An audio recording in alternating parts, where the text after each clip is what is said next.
Сәхнәгә чыгыр алдыннан һәр катнашучы костюмнар алу өчен Тәслимә Гәрәева янына килә. 20 елдан артык сатучы булып хезмәт куйганнан соң ул үзен мәдәният өлкәсендә сынап карарга була. Шулай итеп Тәслимә апа энергетик мәдәният сараенда эшли башлый. Үзенең моңлы тавышы белән тамашачы үз иткән затның үзешчән сәнгать, сәхнә, җыр тулысынча яшәү рәвешенә әйләнә.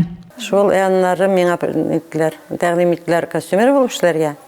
Аңа риза булдым мин бик теләп, чөнки бик яратам. Анда костюмнар арасында менә шул карап, барлап, төгәлләп, балаларга киендерәсең рәхәт бит инде.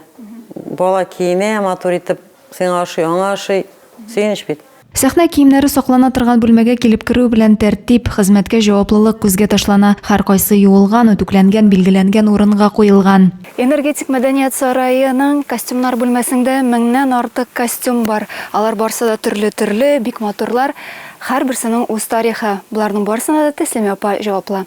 Бер тартмада чыгыш ясаганда кирәк булачак баш киемнәре, икенчесендә билбау, алъяпкычлар, һәр кайсының тамгасы бар, тиз генә алып бирергә дә җайлы. Сәхнә күлмәкләрен еш кына балаларга бирергә туры килә. Шуңа күрә Тәслимә апа аны аерым журналга теркәп бара. Эш урынымда уңайлыклар җитәрлек, хезмәтемне яратам ди ул елмаеп. Киләсе чыгыш өчен һәр костюм яңадан тегелгән кебек чиста булырга тиеш.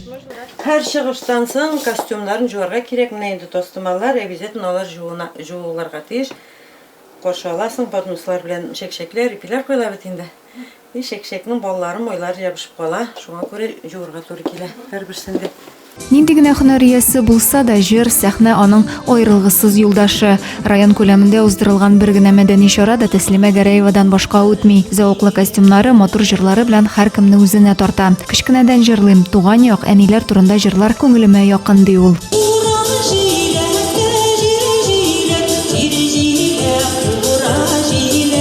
Тәслимә Гәрәева халыкара, республика һәм Россия күләмендәге конкурсларда лауреат исеменә лаек була.